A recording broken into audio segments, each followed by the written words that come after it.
Ada selalu tuduhan-tuduhan muncul bahwa pupuk langka, pupuk tidak ada. Ini intinya adalah kita membentuk ekosistem end-to-end dari sejak mulai penyediaan input sampai dengan nanti offtake. Ternyata kan ada program voluntary dalam upaya meningkatkan produksi padi dan lain-lain, produksi komoditi lainnya yang biasa dikerjakan atau diusahakan petani. Di antaranya program Makmur. Perkembangannya seperti apa ini? Semua kalau ada jejak digitalnya, ini gampang di-trace.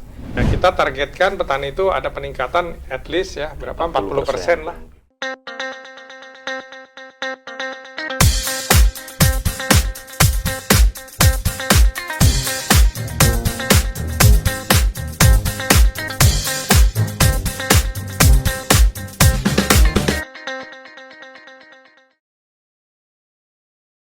Halo Sobat RM, selamat berjumpa kembali pada acara podcast Rakyat Merdeka. Telah hadir di sini Bapak Bakir Pasaman, Direktur Utama PT Pupuk Indonesia, dan Pak Nugroho Kristianto, Wakil Direktur Utama PT Pupuk Indonesia. Apa kabar Pak Bakir dan Pak Nugroho? Alhamdulillah, sehat. Kita berawal dari keinginan bersama. Kita adalah serangkaian cita-cita.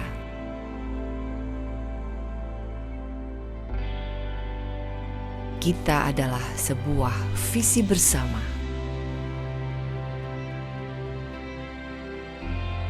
Menjalin kebersamaan. Menghempas perbedaan dan batasan, menyatukan kekuatan,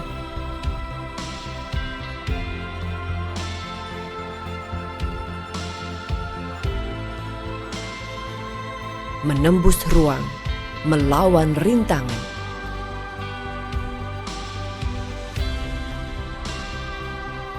demi mereka yang semangat bertumbuh.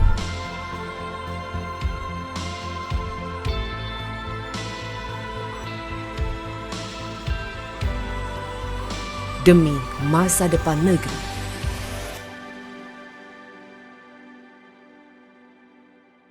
Makmur bersama Indonesia.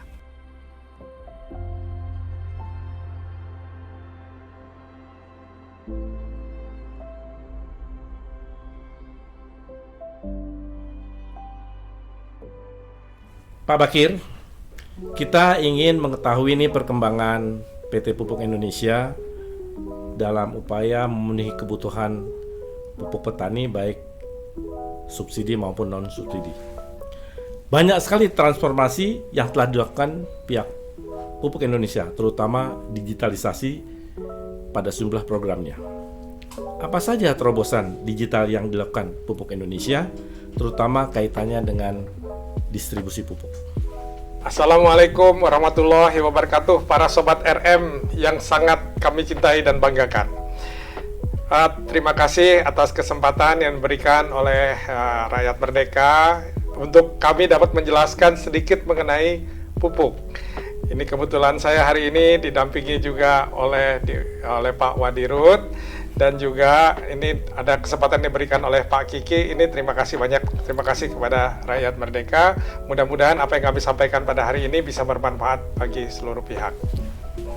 Kita memang Pupuk Indonesia ditugaskan kepada manajemen yang baru ini untuk mengeksekusi program transformasi yang konsepnya memang sudah ada pada waktu itu, dan sekarang memang ini adalah playing time-nya, bahwa ini harus dieksekut. Nah, memang dari berbagai program transformasi yang ditugaskan kepada kami ini, ada banyak sekali hal-hal yang berhubungan dengan dunia digital. Nah, ini sebagai penugasan utama daripada Pupuk Indonesia itu kepada kami, itu adalah kita harus memproduksi pupuk dan menyalurkan pupuk sampai dengan ke petani. Nah, ini merupakan tugas yang berat. Nah, tugas ini tentunya harus kita lakukan untuk memenuhi 6T ya, sampai ke petani itu ada 6T itu yang harus kita penuhi. Nah, ini program-program ini untuk tidak mungkin kita melakukan ini tanpa unsur digital. Nah, jadi untuk kalau produksi saya rasa sudah mudah lah. Ini memang sudah dilakukan terus-menerus. Tapi masalah penyaluran ini selalu muncul masalah yang ribet nih. Ada selalu tuduhan-tuduhan muncul bahwa pupuk langka, pupuk tidak ada, pupuk tidak datang tepat waktu, pupuk tidak datang dalam tepat jumlah, tidak datang tepat jenis, dan lain-lain.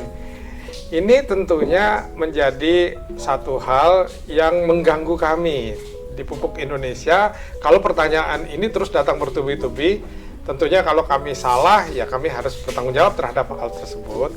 Tapi oleh karena itu, kami juga membuat suatu program digital, ya, artinya program-program digital yang kalau yang pertama tentunya membantu kelancaran daripada unsur distribusi tadi. Jadi distribusi kan, penyaluran kan. Kalau produksi kan tadi sudah selesai nih. Masalah yang tantangan paling berat adalah di penyaluran.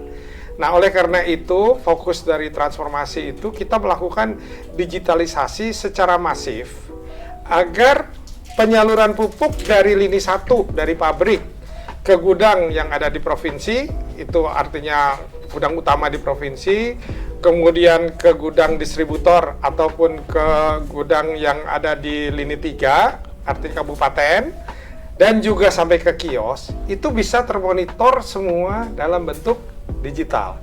Nah, ini ada beberapa program yang sudah kami lakukan. Ada yang sudah dikembangkan dengan baik oleh anak perusahaan. Kalau anak perusahaan sudah mengembangkan dengan baik, ya kami absorb, kami bawa ke holding. Dan ini nanti diterapkan oleh kami ke seluruh perusahaan, anak perusahaan yang lain. Jadi kita kan karena sudah holding, kita semua yang baik-baik dari Anper kita ambil, kita ini kan. Misalnya ada program Distribution Planning and Control System DPCS, itu bisa memantau berapa sih yang ada pupuk yang ada di lini 1, di lini 2, lini 3, bahkan kios, dan bahkan pupuk misalnya lagi dalam transportasi ya, artinya di kapal ataupun di truk, itu bisa dimonitor.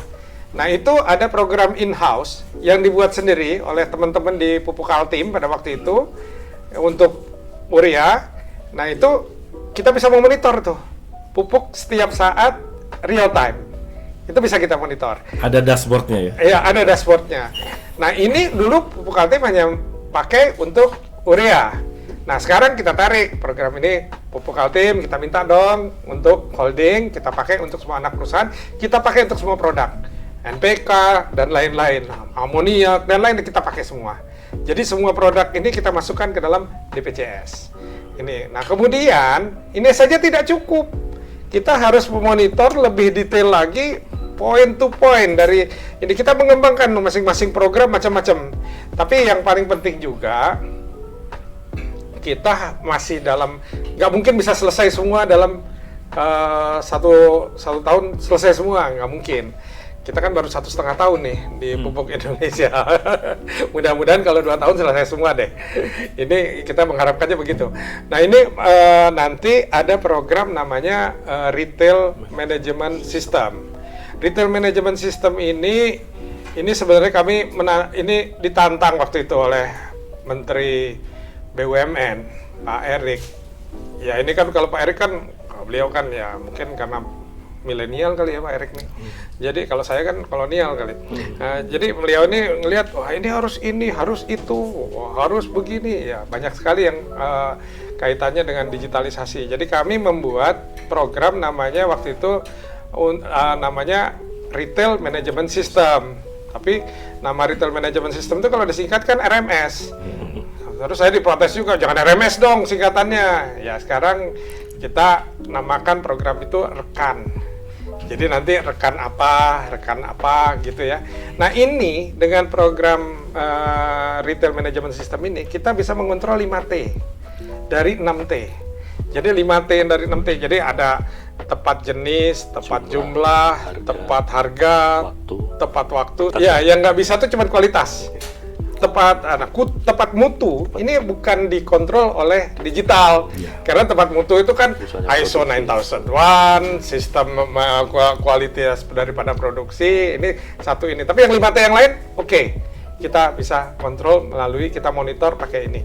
Nah, adanya program ini, kami juga ini nanti akan dipakai oleh seluruh kios yang ada, baik kios komersil maupun kios non komersil. Ini seperti fungsinya seperti ada yang di Kmart itu loh. Ya, point of sales. Point of sales itu. Jadi kita ini nanti kalau semuanya pakai, kan termonitor siapa yang ngambil, berapa yang ngambil, kapan dia mengambil, jenis apa yang diambil. Nah ini ataupun jadi jumlah stok pun bisa kita monitor. Kalau misalnya nanti stoknya berkurang, kita segera tambah kan. Dan jadi itu kan kelihatannya sangat ini, jadi kayak toko gitu. Nah ini dengan adanya program ini sangat membantu. Jadi kalau misalnya nanti ada tuduhan ke kami misalnya pupuk langka, ya kita lihat aja pupuknya datang tanggal berapa, kan ada jejak digital nih. Siapa yang ngambil? Tadi ngambil enggak? Berapa harganya? Oh tepat harga tadi. Ya jadi ini tepat harga tadi. Harganya bener nggak?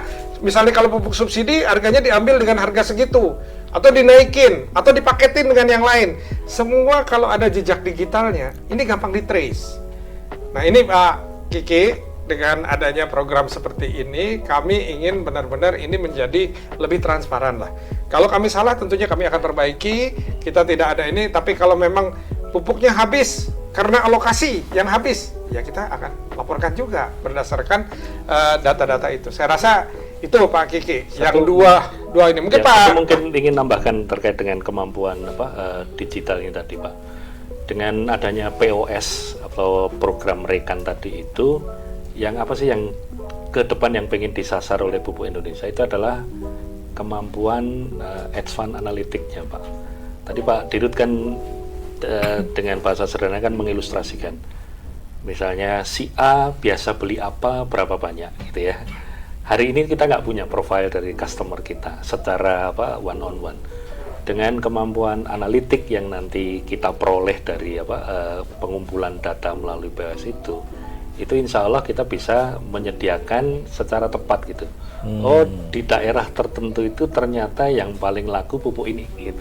Consumer behavior. Betul. Kira-kira itu yang ke depan kita juga hari ini sedang kita siapkan infrastruktur untuk kemampuan advance digital analytic-nya itu. Demikian, Pak. Terus kalau terjadi tentu kan harus ada transfer teknologi nih dari pihak Pupuk Indonesia kepada kios-kios itu. Nah prosesnya itu bagaimana nih untuk transfer teknologi, transfer knowledge-nya gimana? Ini kan gini, kalau program rekan tadi yang ataupun retail management system tadi itu berbasis Android. Jadi kita bisa harus melakukan training lah kepada para petani untuk menggunakan ini ya, tapi kalau basis Android kan pakai handphone pun bisa ya. Jadi kita dengan ini kita akan mengirimkan petugas dan kita juga nanti akan mengirimkan program-program reward, siapa yang paling banyak, siapa yang ini kan kelihatan ini jadinya, supaya menarik lah agar petani mau menggunakan program ini, kios maksudnya, kios mau menggunakan program ini. Jadi kios ini juga terus dibina ya artinya. Betul. Iya, iya.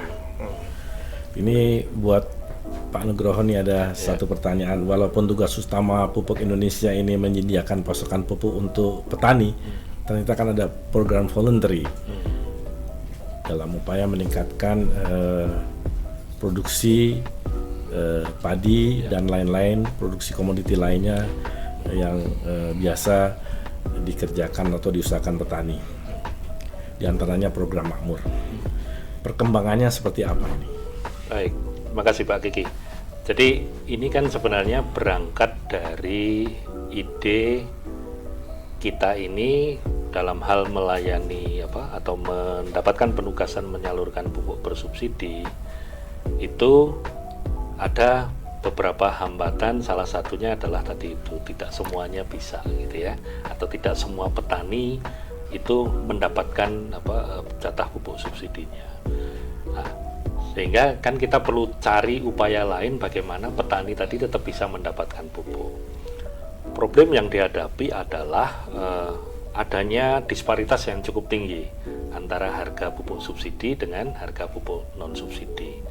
Nah, tentunya ini pasti menjadi permasalahan yang harus juga Pupuk Indonesia selesaikan supaya petani dalam tanda kutip mampu untuk mendapatkan pupuk non subsidi. Kami come up dengan voluntary program yang kita sebut waktu itu adalah program Agro Solution sebenarnya. Ini intinya adalah kita membentuk ekosistem end to end dari sejak mulai penyediaan input sampai dengan nanti offtake. Nah, bagaimana ini bisa menjawab yang tadi permasalahan dihadapi oleh Pupuk Indonesia? Karena petani ini kalau kita berikan bimbingan, dalam hal ini Pupuk Indonesia menyediakan inputnya, apakah itu pupuk, kemudian juga sarana produksi yang lainnya, meskipun bekerja sama dengan yang lain, kita ini menjamin bahwa dia mendapatkan pupuk sesuai dengan kebutuhan dia. Nah, di harga yang komersial tadi itu. Nah, ada satu mata rantai yang selama ini mungkin kurang terperhatikan adalah dari sisi offtake. Bagaimana nanti kalau produknya hasilnya bagus setelah di ini, tapi yang sering kali dilihat kan harganya jatuh. Nah, dengan adanya off-taker itu tuh bisa kita selesaikan gitu ya. Artinya petani juga memiliki assurance seperti wah nanti produknya ketika sudah meningkat itu ada yang ngambil dan di level harga yang disepakati. Nah, ada jaminan peningkatan produktivitas, ada jaminan yang akan ngambil. Ini kita juga berikan pendampingan kalau misalnya nanti terjadi gagal panen dan yang lain di cover oleh asuransi, sehingga dalam hal melaksanakan kegiatan usahanya petani ini benar-benar nyaman begitu ya. Dan ketika hasilnya itu meningkat, alhamdulillah dari awal kita melakukan pilot project itu ada kenaikan yang cukup signifikan bagi dari yang biasanya mereka lakukan secara umum. Nah, peningkatan yang cukup signifikan inilah gitu ya yang mereka gunakan untuk bisa mendapatkan pupuk non subsidi tadi itu. Dan dari beberapa program atau pilot yang kita gagas kemarin itu bahkan gampangnya masih ada lebihnya lah dari ini. Nah, Pak Dirut saat itu mencoba menyampaikan ini di Kementerian BUMN, ditangkap oleh Pak Menteri, dikemaslah menjadi program yang namanya Makmur. Apa bedanya dengan yang pertama tadi? Kalau di Makmur ini itu ekosistem ini hanya intern BUMN saja, jadi artinya off-takernya juga BUMN, penyedia fasilitas pendanaannya juga dari BUMN, penyedia sarana produksinya juga dari BUMN. Artinya itu ini kita benar-benar membentuk ekosistem di lingkungan BUMN. Dan alhamdulillah awal kita mulai launching itu kita targetkan 10.000, realisasinya hampir 15 ribuan lah atau lebih dari itu. Tahun ini kita ditarget 250.000 hektar dan capaian sampai dengan kuartal 1 sudah 117.000 hektar. Artinya ini kami melihat atau cukup optimis lah bahwa pelaksanaan program ini ke depan dengan kita punya proof of concept yang seperti tadi saya gambarkan itu bisa roll out-nya bisa kita lakukan dengan baik. Demikian Pak. Terima kasih. Ada saya tambahkan sedikit Pak Kiki ya. Jadi memang program Makmur ini ya porsinya jadi lebih besar daripada program yang inisiasinya oleh swasta. Karena Agro Solution tadi yang di awal. Karena dengan komoditas BUMN, Pak Erik juga ini Pak Bakir kalau bisa hilang nih pengijon, tengkulak dan lainnya. Ya ini hilang semua karena off-taker ini kan sudah BUMN dan lain-lain. Ini saya pikir ya Menteri kita ini karena ya mungkin visinya jauh ke depan, didorong betul, didukung luar biasa, sehingga program Makmur ini saya rasa akan menjadi program yang sangat dicintai oleh petani. Dan mudah-mudahan ini akan terus berkembang. Terima kasih Pak Bakir. Ini ada satu lagi pertanyaan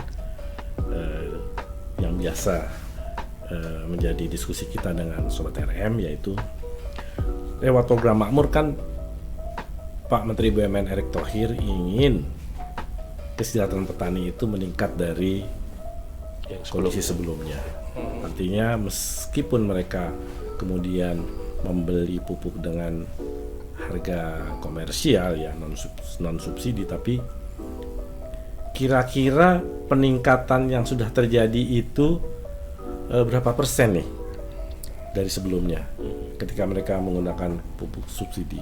Sekarang ini kan pola pemupukannya juga dibimbing secara teknis, dan mudah-mudahan ini ke depan bisa semakin baik dan petaninya sejahtera, off-takernya membeli dengan harga yang wajar. Ya. Jadi kalau dari segi produktivitas kan itu naiknya ya 1 hektar tadinya menghasilkan 5 ton rata-rata, sekarang bisa 8 sampai 10 ton. Kita anggap minimal 8 ton saja ya. 8 ton beras ya. Ya, kita targetkan petani itu ada peningkatan at least ya berapa 40% lah. 40%, 36 sampai 40% peningkatan ini. Jadi dengan membeli pupuk yang lebih mahal itu pun tidak ada masalah. Walaupun pupuk tadi ini artinya justru kenaikan produktivitas tadi bisa menghasilkan pendapatan petani yang lebih meningkat. Pendapatan bersihnya meningkat. Ya, Ya. pendapatan bersih meningkat. Saya tambahkan sedikit Pak. Jadi yang tadi saya ilustrasikan, kalau kita ngomong adanya jaminan off-taker tadi itu dibeli di harga yang wajar gitu ya. Seringkali kan yang kita hadapi hari ini itu adalah ketika terjadi panen raya harganya jadi turun kan, ada hukum pasar yang bicara. Nah ini dengan adanya off-taker ini itu membantu menghilangkan itu. Terus terang dengan skala yang hari ini kita kelola itu masih bisa kita lakukan dengan baik, dan tentunya ke depan kita perlu lihat lebih detail gitu ya, karena tentunya kalau kita ngomong off taker ini kan ada mata rantai berikutnya untuk hilirisasinya. Nah ini juga perlu juga kita pikirkan, tapi dengan yang ada sekarang peningkatan produktivitas yang 36-40%, petani masih bisa nyimpen lah Pak gitu, dan at least itu bersih, sudah nutup biaya input mereka gitu, kira-kira. Jadi artinya petaninya menjadi lebih untung lah. Kira-kira begitu Pak. Ya. Terima kasih atas respon dan jawaban dari Pak Bakir dan Pak Nugroho.